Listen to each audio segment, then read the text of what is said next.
वाक्य को संकट में डालने वाला आश्वासन चतुर नारद के कहने पर आपने धर्मराज और चित्रगुप्त को क्यों दिया? ब्रह्म वाक्य तो संसार का सबसे अटल सत्य है और ब्रह्म वाक्य को संकट में डालने का कोई भी आश्वासन हमने किसी को नहीं दिया। ये आप क्या कह रहे हैं ब्रह्मदेव? आपने स्वयं ही तो कहा कि सूर्यदेव और संज्ञा के पुत्र रूप में यमराज शीघ्र ही जन्म लेंगे। इसमें संदेह कैसा? संदेह का कारण तो संज्ञा है ब्रह्मदेव।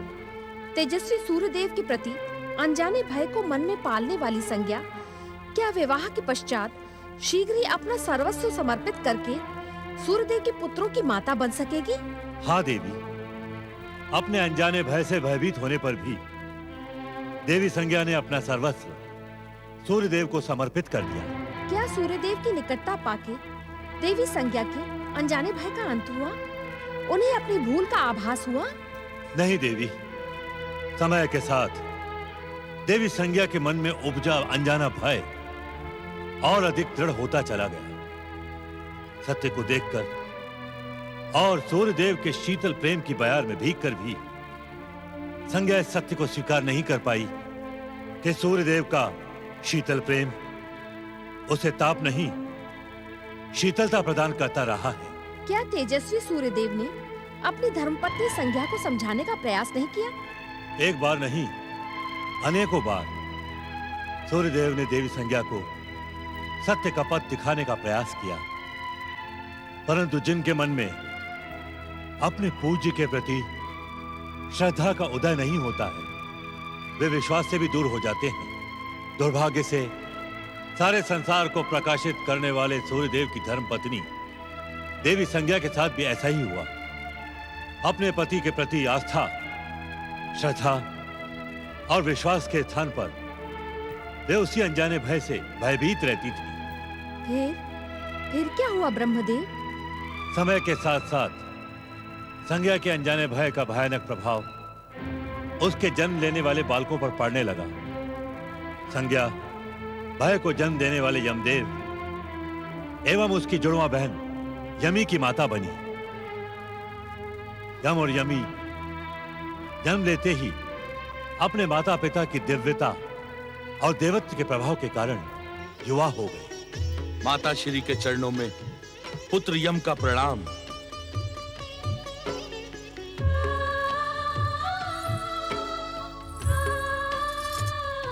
प्रणाम माता श्री। माता, तुम प्रतिदिन किन विचारों में खोई रहती हो? हमने सदा आपको उदास देखा है माता। तुम्हारी उदासी का क्या कारण है माता? क्या हम आपके दुख को ज्ञात करने के योग्य नहीं? क्या तुम्हारे दुख का कारण हम भाई बहन हैं? क्या हमसे कोई अपराध हुआ है माता? सत्य तो ये है कि अपनी माता को प्रसन्न देखने के लिए हम तरस गए हैं। उत्तर दो माता, आपकी अप्रसन्नता का कारण क्या है?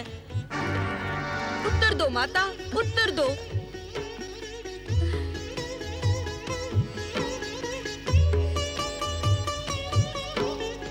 आज आपको अपने दुख का कारण बताना ही होगा माता। यदि हमसे कोई अपराध हुआ हो माता, तो आप हमें दंड दो। नहीं यमी, नहीं। तुम दोनों मेरे अत्यंत प्रिय हो। तुम दोनों के अपराध का प्रश्न ही नहीं उठता। तुम दोनों के लिए मेरे मन में अपार प्रेम है। माता, अपने दुख का कारण बताएं। मेरे दुख का कोई कारण नहीं है पुत्र। बस यूं ही मेरा मन अशांत रहता है। किंतु क्यों माता? हम आपकी इस अशांति का कारण ज्ञात करने के इच्छुक हैं माता। हमें स्पष्ट बताएं। क्या हमारे तेजस्वी पिता सूर्यदेव आपसे अप्रसन्न हैं? अथवा आप स्वयं ही उनसे असंतुष्ट हैं? हट ना करो यमी, मुझे अपने दुखों के साथ छोड़ दो। नहीं माता, नहीं। आज तुम्हें अपने दुखों का कारण बताना ही पड़ेगा। बताइए माता, बताइए। यमी, ये सत्य है कि तुम्हारी माता सदा हमसे असंतुष्ट रही। पिताश्री प्रणाम। असंतुष्ट ही नहीं, यमी विवाह के पश्चात देवी संज्ञा सदा हमसे भयभीत भी रही। किंतु भय का कारण क्या था पिताश्री? यम, तुम्हारी माता सोचती है कि हमारा तेज इन्हें भस्म कर देगा। हमने अनेकों बार इन्हें समझाया कि हमारा तेज तो बाहरी संसार के लिए है, तुम्हारे लिए तो हमारे हृदय में अपार शीतल प्रेम है। स्वामी, अबोध बालकों के सन्मुख ये पुराण वाचना आवश्यक है क्या? तुम्हारे भय नाश के लिए संभवतः यम यमी से इस पुराण का परिचय होना परम आवश्यक है। अपने ही समान हम भी तुम्हारे प्रेम के प्रतिदान के इच्छुक हैं।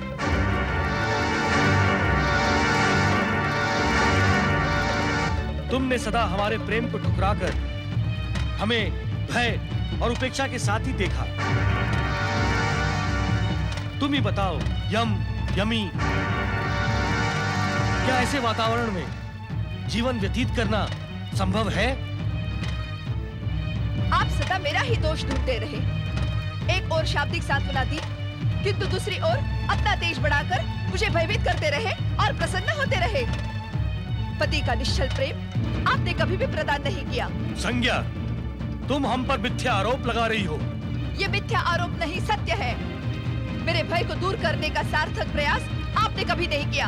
तुम पुनः हम पर मिथ्या आरोप लगाकर हमारी सहन शक्ति को समाप्त कर रही हो। संज्ञा, सत्य तो यह है कि तुम्हारे साथ रहकर आज तक मैंने अत्यधिक सहन किया। मेरी भी सहन शक्ति अब समाप्त हो गई है। आप जैसे व्यक्ति के साथ रहना असंभव है। मैं आपके साथ एक पल भी नहीं रहूंगी। ये मेरा प्रण है।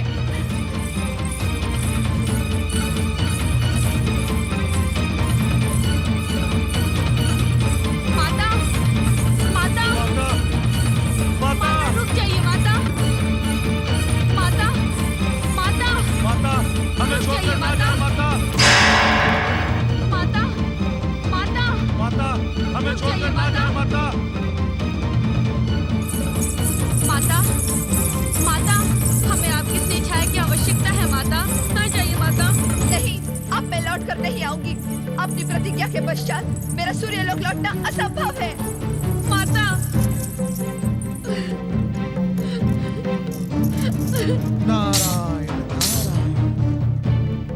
हे परमपिता, आपकी सुंदर सृष्टि में ये क्या हो रहा है? मैं ये क्या देख रहा हूँ? सारे संसार को अपने तेज से प्रकाशित करने वाले तेजस्वी सूर्यदेव के ही परिवार में अंधकार। शिव शिव शिव शिव शिव शिव शिव शिव। इस स्थिति को बदलना होगा। इस स्थिति को बदलना होगा। ओम नमः शिवाय। नारद, तुम्हारे कर्तव्य तुम्हें पुकार रहे हैं। भगवान शिव की समाधि में बाधा देने के लिए कैलाश जाने के स्थान पर अपने कर्तव्यों को पहचानो और वहीं रुक जाओ। नारद, जो आज्ञा परमपिता। नारायण नारायण।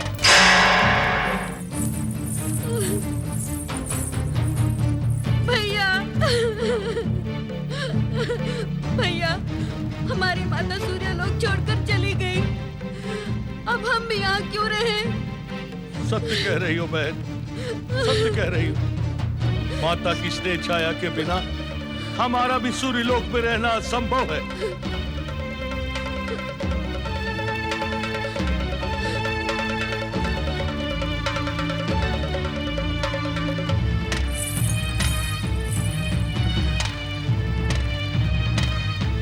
मैं सूर्यलोक छोड़कर पृथ्वी पर चली जाऊंगी।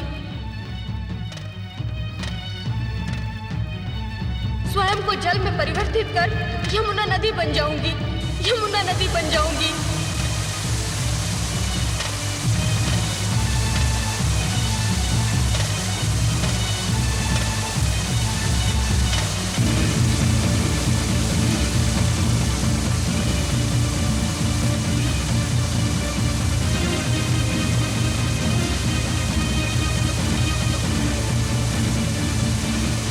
देवी यमी,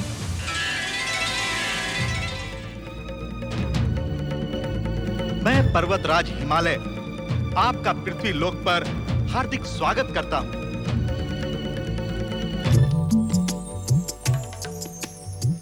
जय हो देवी यमुना तुम्हारी जय हो यमुना तुम्हारी जय हो देवी यमुना तुम्हारी जय हो। देवी यमुना की जय। भगवान श्री विष्णु की कृपा से आपकी व्यथा हमसे अज्ञात नहीं है देवी अमी। अपने दुख और व्यथा को भूलकर आप जिस प्रकार पृथ्वीवासियों को तृप्त करने यहाँ पधारी हैं, वह आदरणीय है। कथा और पुराण सदैव आपकी कर्तव्य निष्ठा का गुणगान करते रहेंगे। पर्वतराज हिमालय, आपका स्थान मेरे लिए पिता सूर्यदेव और माता संज्ञा की भांति आदरणीय है। आपने अपने राज्य के पर्वत क्षेत्र में मुझे स्थान देकर धन्य कर दिया। सत्य तो ये है देवी अमी, आपके चरणों का परम पावन स्पर्श पाकर न केवल मैं अपितु समस्त पृथ्वीवासी भी पवित्र और धन्य हो जाएंगे। आज से ये पर्वत शिखर आपकी उत्पत्ति के क्षेत्र के रूप में यमुनोत्री के नाम से विख्यात होगा। जन जन को तृप्त करने पधारी देवी यमुना की जय। जन जन को तृप्त करने पधारी देवी यमुना की जय।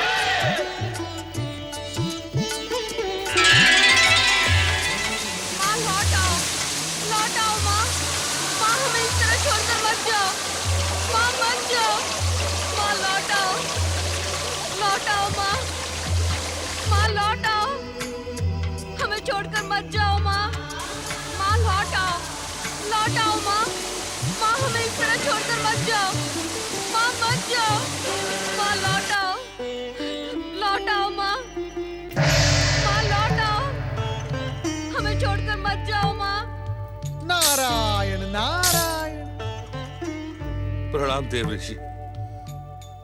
सूर्यपुत्र यमदेव, मेरी बात सुने। अब क्या सुनूं और क्या कहूं देव ऋषि। मेरी आंखों के सामने मेरा सारा परिवार छिन्न भिन्न हो गया। मुझे जन्म देने वाली माता और प्राणों से प्यारी मेरी बहन मुझे छोड़कर चले गए। अब कहने सुनने को कुछ नहीं रह गया देव ऋषि, आप मुझे क्षमा करें। सूर्यपुत्र यमदेव, मुझे तुम्हारे दुख का आभास है, परंतु जिन्हें हम दुख समझते हैं वे वास्तव में हमारे दुख नहीं, विधाता की इच्छा से हमारी परीक्षा होते हैं। संकट और दुख के इस काल में यदि तुम इस प्रकार टूटने लगे तो भविष्य का क्या होगा? भविष्य? भविष्य की क्या बात करते हैं देव ऋषि, जिसका वर्तमान दुख और संकट के अंधकार में डूबा हुआ हो, उसका भविष्य तो ना हो वो अच्छा है। ऐसा न कहें यमदेव, ऐसा न कहें। फिर क्या कहूं देव ऋषि, क्या कहूं? अपनी प्रिय माता और प्राणों से प्यारी बहन को जाते हुए देखकर भी मैं कुछ ना कर सका। मुझसे यमी का दुख देखा नहीं जाता देव ऋषि, नहीं देखा जाता। मैं अपने हाथों से अपने जीवन का अंत कर देना चाहता हूं। नारायण नारायण। यमदेव, जीवन का अंत कर देने से समस्याओं का अंत तो नहीं होता। जीवन का अंत करके मैं अपनी प्रिय बहन के दुख को तो नहीं देखूंगा देव ऋषि। यमदेव, जीवन का अंत कर देने से ना तो यमी की समस्याओं का अंत होगा, ना ही देवी संज्ञा की समस्याओं का। इसीलिए आपको पुरुषार्थ करना होगा, पुरुषार्थ। नहीं देव ऋषि, नहीं। मैं प्रिय यमी के दुखों को देखकर किसी पुरुषार्थ का साहस नहीं कर सकता। यदि मैं यमी के दुखों को परम सुख में बदलने का रहस्य बता दूं तो फिर जो आप कहेंगे मैं वो करूंगा देव ऋषि, मैं वो करूंगा। मुझे शीघ्र ही प्रिय यमी के परम सुख का रहस्य बताएं। द्वापर युग में जगत पालक श्री हरि विष्णु पृथ्वीलोक पर धर्म की संस्थापना के लिए भगवान श्री कृष्ण का अवतार धारण करेंगे। परंतु भगवान श्री कृष्ण के पावन अवतार का मेरी बहन यमी से क्या संबंध? संबंध है यमदेव, संबंध है। श्री कृष्ण अवतार के समय आपकी बहन देवी यमुना का तट श्री कृष्ण की बाल लीलाओं का केंद्र बनेगा। श्री कृष्ण के चरण स्पर्श से वो अपने सारे दुखों को भूल जाएगी और त्रिलोक में उसका मान सम्मान स्थापित होगा। अपनी बहन का सौभाग्य सुनकर मैं प्रसन्न हुआ देवऋषि। आप धन्य हैं जो इस समय आपने मुझे दुख से उबारने का महान कार्य किया। परंतु मैं आपसे एक प्रश्न पूछना चाहता हूं देवऋषि। नारायण नारायण, शिव इच्छा से तुम्हारे इस प्रश्न का मुझे ज्ञान है। यमदेव, तुम मुझसे यही पूछना चाहते हो ना कि तुम्हारे देखते देखते तुम्हारी माता और तुम्हारी बहन तुमसे दूर चली गई और तुम्हारे तेजस्वी पिता सूर्यदेव, उन्होंने उन्हें रोकने का प्रयास भी नहीं किया। हाँ देवऋषि, क्या ये हमारे महान पिता सूर्यदेव का अन्याय नहीं है? नारायण नारायण, यमदेव, न्याय अन्याय के विषय में मैं कुछ नहीं जानता, परंतु मैं इतना अवश्य जानता हूं कि हर घटना के बाद एक नई घटना जन्म लेती है। हर रात के बाद नया दिन निकलता है। क्षमा करें देवऋषि नारद, मैं ज्ञान से भरी आपकी सांकेतिक भाषा को समझने के योग्य नहीं हूं। कृपया करके सरल शब्दों में मेरी शंका का समाधान करें। तुम्हारे परिवार के विघटन के पीछे भविष्य का संकेत है।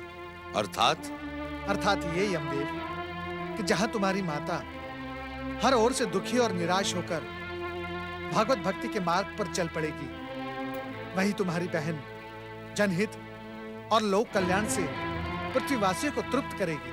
और मैं? नारायण नारायण। ओम नमः शिवाय।